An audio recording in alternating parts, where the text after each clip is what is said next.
One of the most recognizable voices to me, I'm going to go actor too. I'm a Matthew McConaughey guy. Just that southern drawl kind of thing is always like, all right. You know, I could listen to him, and I always know it's like, all right, it's going to take him 10 minutes to say 5 words because of that nice slow drawl, but I love it. He is one of two people, if I could pick somebody to narrate the story of my life, not that they'll ever make it, would be Matthew McConaughey.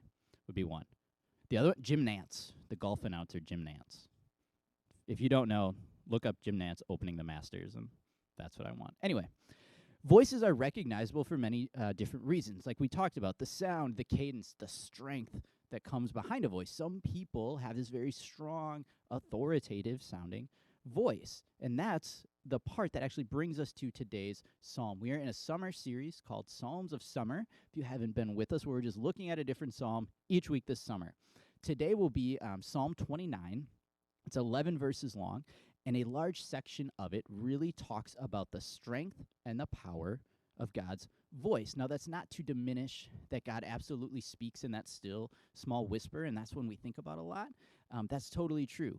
But God also speaks with a big, loud, and authoritative voice, right? And it's kind of similar to sometimes how we see God in multiple ways. Sometimes we see God as like that friend and that close companion with that intimate relationship, and that's great. I refer to this as like the God I would give the bro hug to, right? Like I'm a bro hugger, you know, so you do the move and you bring it in like this. There's that kind of God, that closeness, that tightness. But then there's that authoritative ruler God that's in control. Now they're both accurate. They're both super important, but I think sometimes it's easy to lose sight of the second one, of the powerful and authoritative God, because it puts us in a place of submission, of reverence. In a sense, it can be overwhelming to think of somebody that's that authoritative, in that kind of control. But today I want to challenge you with this. Be overwhelmed by who God is. That's our main idea today. Be overwhelmed by who God is. Let God's authoritativeness, his control, his presence overwhelm you with how incredible it is. And in this psalm, we're going to see 3 ways to help us do that, to help us be overwhelmed by God. So we're going to read the whole psalm, just 11 verses, and then we're going to break it down and figure out how can we be overwhelmed by who God is. So the verses will be right up here behind me if you want to look there. Also in the Bibles on your tables. If you are using any sort of tablet or phone, that is awesome too. I will be in the NIV translation as every week. So Psalm 29, 1 through 11, it says this: Ascribe to the Lord, you heavenly beings. Ascribe to the Lord glory and strength. Ascribe to the Lord the glory due his name. Worship the Lord in the splendor of his holiness. The voice of the Lord is over the waters. The God of glory thunders. The Lord thunders over the mighty waters. The voice of the Lord is powerful. The voice of the Lord is majestic. The voice of the Lord breaks the cedars. The Lord breaks in pieces the cedars of Lebanon. He makes Lebanon leap like a calf, Syrian like a young wild ox. The voice of the Lord strikes with flashes of lightning. The voice of the Lord shakes the desert. The Lord shakes the desert of Kadesh. The voice of the Lord twists the oaks and strips the forest bare. And in his temple all cry, glory. The Lord sits enthroned over the flood. The Lord is enthroned as king forever. The Lord gives strength to his people. The Lord blesses his people with peace. That is Psalm 29. The first part we're going to look at is the first 2 verses, kind of the whole part that says ascribe to the Lord. This I see as being give God his due. Give God the recognition and the credit he is due for who he is. That's the first part to help us be overwhelmed. It says ascribe, which literally means give to God. Give to God everything that he is due. Worship him with love, with awe, with reverence, with wonder. All right, worship meaning bow down before God. And this ties in all the angels and the people of earth. It says heavenly beings. So we have the people of earth. We have the angels because God is ruler and king over all of that. So every created being needs to give God his due. Acknowledge God's worth in our lives. Worship him for that. Again, meaning to bow down. Think about what bowing actually means. Who here has seen the Wayne's World movies? Right? We're not worthy. We're not, right? That's what it is. And I know it's ridiculous in that movie, but it's getting down before them like, we're not worthy of this. That's what the idea is in worship to God. This reverence, this bowing down. I don't know how many of you actually get on your knees when you pray or anything or in worship, but I would encourage you to give it a try and just take that physical posture of reverence towards God. And then it says, the splendor, worship in the splendor of his holiness. This would be like the visual splendor of his holiness. So think of him being clothed in attire befitting of his stature, right? So if you think about a king maybe from back in the day that's all robed up, crown, scepter, everything, and you see that look, and that's what it just fits who they are. It's this idea with God. Imagine him clothed in all that splendor. And this appearance causes all to recognize his status. Other gods that may have been created, all the people, everybody sees this look and recognizes his glory, his strength, causing all to bow down in worship and give him his due. How do we give people their due today? Now, I was kind of thinking about this one. The one that popped up is really like these award shows that are out there, okay? The Oscars, the Grammys, Emmys, all of them, right? And the point is what they do at these is they recognize who's the best in a certain category. So the Oscars, who has the best film, who is the best actor for a film that year, the best actress, the best soundtrack, all this. And what they do is they get together and they bring them up on stage and they give some speech after they've won and they recognize that they're the best. So like next year when Top Gun Maverick wins best film, Tom Cruise, yes, I'm getting some love on that. Yeah, great. If you haven't seen it, please do. Oh my gosh. Okay, I won't keep going, but please see it. But then, whoever's a part of that movie will get up there and they're giving them their due for having the best film. Or when my guy Matthew McConaughey wins Best Actor and gets up there and gives an insanely long speech, that's giving him his due. But then think about the visual part. How many of you have ever seen posts after the Oscars or the award show with all the crazy outfits people wear, right? They always do this, but they dress in a way to bring that attention also to themselves. Now, you see some gorgeous-looking dresses and suits dressed to the nines, and then you see someone that's like, I don't understand this. Well, that's what I feel like with most of them. Or you get guys that maybe dress like this or anything, but they dress in a way. It's that visual look for who they are. So they give them their recognition, bringing them on stage, giving them their trophy, and they kind of dress in that way. It's giving them their due. So how can we give God his due? Tell him. First off, let's tell him that. That's what they do in the Oscars, right? They bring the people up and tell them, hey, you won. So tell God. And this is more than just saying, God, thanks for providing for my needs, which is super important. Please do that. But more than that, tell him how much his strength, his glory, and his majesty mean. Consider actually, like I said, getting on your knees and showing that amount of reverence or submission. If you know the story in Luke chapter 5, when Jesus is talking to Peter, they've just been fishing and they've caught nothing in this section. And then Jesus is like, go out and cast your nets there again. And Peter's like, we've been out there, man. Like, there's no fish. But since you say it, we'll do it. And they bring in a massive haul of fish to the point where the nets are breaking and they need more help. Peter's response isn't to bring him in for a bro hug and say, thanks, Jesus. It's he bows down and claims he's not worthy of that. Second one is obedience. Follow what God has for you. Act out God's due. Because if God is in that kind of control, he wants us to follow his teaching. He wants us to follow the will for his life. What could be a better way of showing his due than listening and obeying what he has for you? He's ruler and creator, so follow him. Be obedient. That's a way to respect and accept his authority. And then the third one, tell somebody else about it. Share how impactful God's rule is in your life. Think about having something awesome happen in your life and then telling somebody the credit is due elsewhere. How much love does that give to that other person? Give God that kind of credit. Give it to God when you talk to other people, Christians and non-Christians. Share it with other Christians. Share it with non-Christians, but tell somebody else. So we give God his due. That's the first part to allowing ourselves to be overwhelmed by him.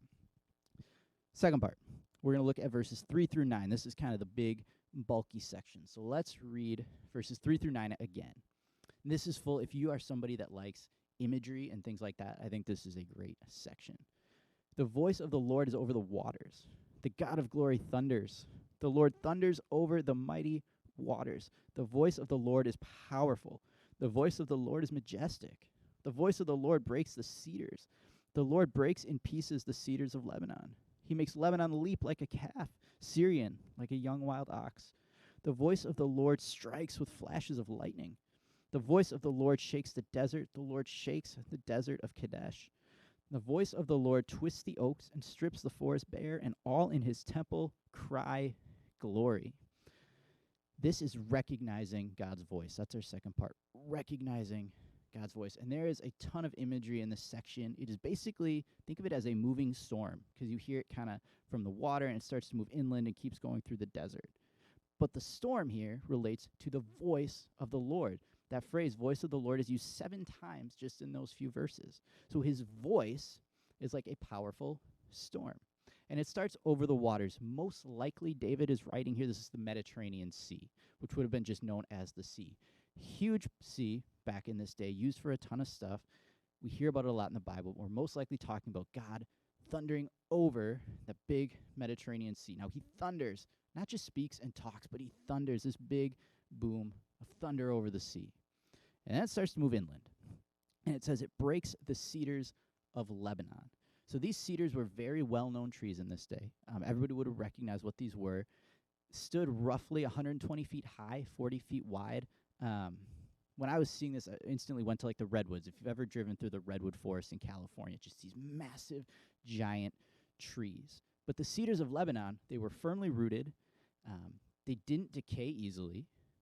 Some said they were actually insect repellent, which is super cool.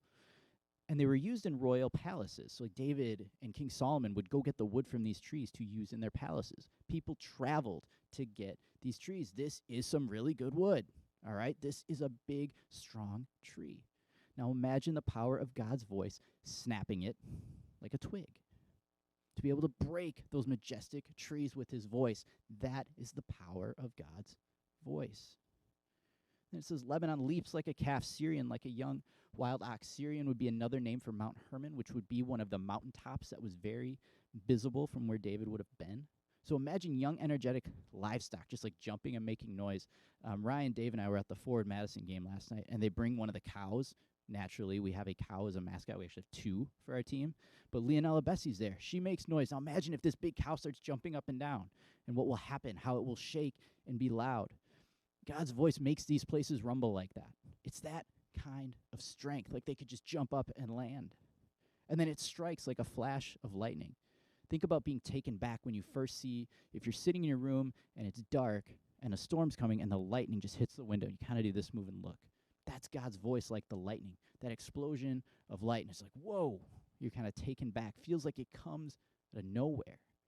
That's the strength again of his voice. And finally, the storm from the sea to inland moves to the desert of Kadesh. People would have spent time on their journey with Moses through this desert. And it says it shakes the desert. If you've seen TV shows, movies, pictures, I picture a big sandstorm. And you just see this mass of sand. And that would be God shaking the desert. That's what I would see. Just whips up this massive sandstorm. And then, not to be outdone, if there's any trees that are actually left there, they're turned and they're just snapped and bent and stripped bare. So he's done all this. The storm has come in from the sea, inland, through the desert, and finally, it elicits a response from everybody that's just like, okay, we see you, we hear you, we get it, you're there. And all cry glory. That's the power of the storm of God. And that storm is in reference to the power of his voice. So when we talked about voices earlier today, I was thinking, oh, who's got this powerful voice? I remember when the singer Adele first came on the scene. And a lot of people said she could sing and fill an arena without a microphone or a speaker. She's got this big, booming voice. Then I thought of another voice that was very loud. It's actually my dad. Now, any of you that have met my dad are like, how? Your dad's like the quietest guy I've ever met.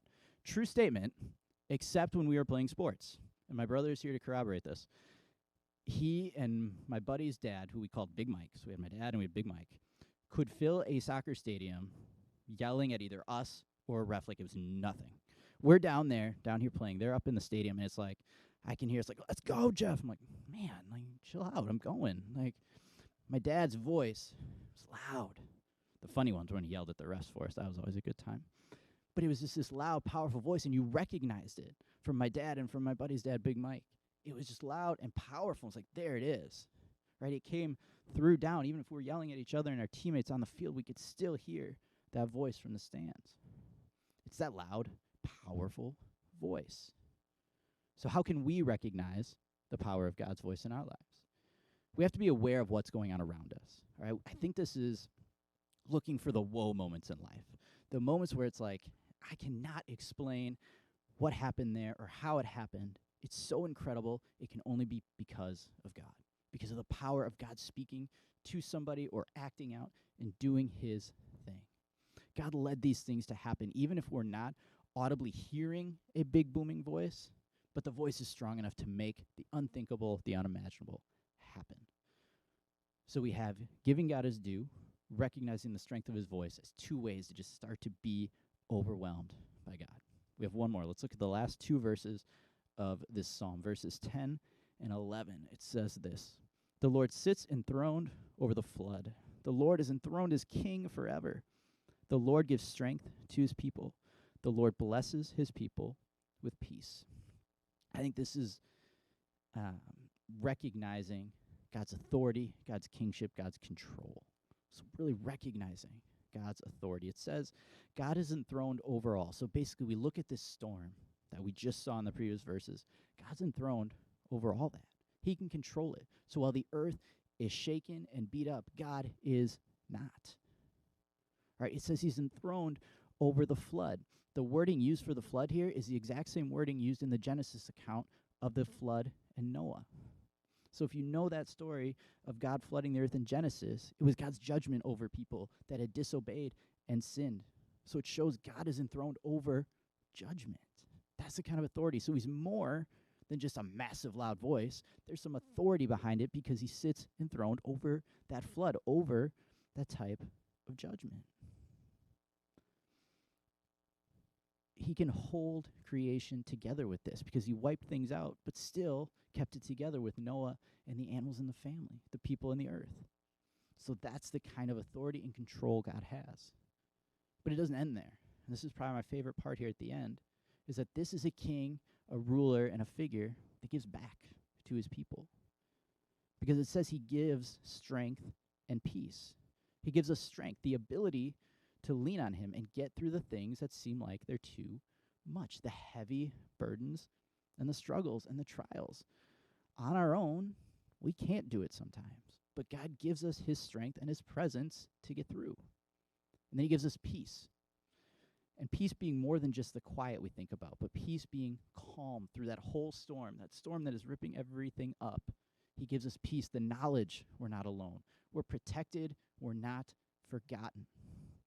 So we recognize all that comes with God's kingship, God's authority, and really God's control. I was trying to think, control is a tough one sometimes to think about, either having somebody that's got control over your life or being in control. So I was trying to think of one, and thankfully this week, my kids gave me a nice one. It's nice when the kids help out. For those of you that know, I do most of the cooking in the wood house, and by most I mean 99? Yeah. Okay, 99%. The kitchen is like my domain. All right, I want control over my kitchen. But my kids have been coming in to help. Joella and Jeremiah are both like, "Dad, we want to help. We want to help." And it's been really fun. Huge proud dad moment this week. Joella, my 2.5-year-old daughter, she's almost 3, made her first barbecue sauce with my help and put it on the chicken on the grill. Huge moment for me. All right, this was great. But she didn't do it by herself. Why? She doesn't know how. So I'm there helping control the situation, telling her, okay, put this much in here. Okay, now which one? This one. And now I mix? No, you got to put something else in before you mix it. And then we put that in and mix it up. So there's control over what's happening. And that is one time, thankfully, where my kids kind of realize Dad does have some control in here. Now, when we're in the living room playing with the toys, they would assume Mom and Dad have no control or anything. But in the kitchen, they actually realized that I know what I'm talking about. Great. That I have a little bit of authority or control in there. So how do we do this with God? How do we recognize God's kingship? Well, I think it actually comes back to that last verse about strength and peace. And it's accepting that we need that. Not just, hey, God's like, here, come and grab these if you want them, but that we actually really need them. We need his strength. We need his peace. We need God's help. We can fight battles on our own all we want. But if you're like me, you all of a sudden feel like, I've been fighting this and battling it, and I keep just coming up short. I need some strength outside of myself. Now, that's hard for me because I like to be the strength, to be the muscle. Stacy will be working on something at home, some sort of project. Again, she does all the tools and the cool projects at home. And she'll all of a sudden come to me and be like, hey, I need your muscle. And I go, all right. Chest puffs out a little bit. Maybe roll up the sleeve. Yeah, all right, I'm coming to be the muscle. And I like it. We need God to be the muscle in our lives. Because no matter how many bench presses or deadlifts or anything else I do, God will be stronger. We need God to be the muscle in our lives. But on the flip side, we need God to be our peace. All right? Again, this is more than just having it be quiet in the living room. This is the comfort when everything around us feels like it's going nuts. This is like the baby blanket. If we go from the other side, from the muscle, this is, you've had that baby blanket, that thing that just comforts the little kid or the baby that's like, okay, I feel safe with this. I feel good with this. That's the missing piece that gives peace and comfort. And Jesus mentions this peace in John 14:27 when he says, peace I leave with you, my peace I give you. I don't give you as the world gives. Don't let your hearts be troubled. Do not be afraid. This is a different kind of peace than we can get anywhere else, and God offers it. And we need to accept it. Accept that we need it, and then take it. So we recognize God's kingship and authority by accepting that we need these things that he gives, his strength and his peace. So when we put it all together, right, we're giving God his due. We're recognizing this voice and recognizing that we need him. For me, that sometimes can feel a little overwhelming to need that. But that's a good thing. We want to be overwhelmed by all that God is to us. So this week, I would encourage you to give God his due. Give him all his glory. Tell someone else about it. Maybe actually get on your knees and let him know you recognize who he is in your life. And look for the presence of his voice. Where did the unthinkable, the unimaginable, this thing you're just like, I don't get it, but that's awesome, happen? It can only be explained by God's presence and his voice. And then recognize God's kingship and authority. Accept that you need him, that you need his strength, and you need his peace. And this can happen in a variety of areas of your life. Probably be different for each and every one of you. But accept that you need it and take advantage of it. And then put all of these together and be overwhelmed by God's power, God's authority, God's control, and God's majesty. Be overwhelmed by all that God is. Let's pray. God, I thank you for the psalm. God, for these words, just this cool imagery of who you are in our lives. God, that you have this type of power and this control in our lives, God. And we thank you that you give us strength and peace. And God, I pray that each one of us this week would recognize that we need your strength, we need your peace. And that, God, we would give you your due, as it says. We would ascribe to you all the glory that you're due. And that we would pay attention to where your voice is in our lives, God.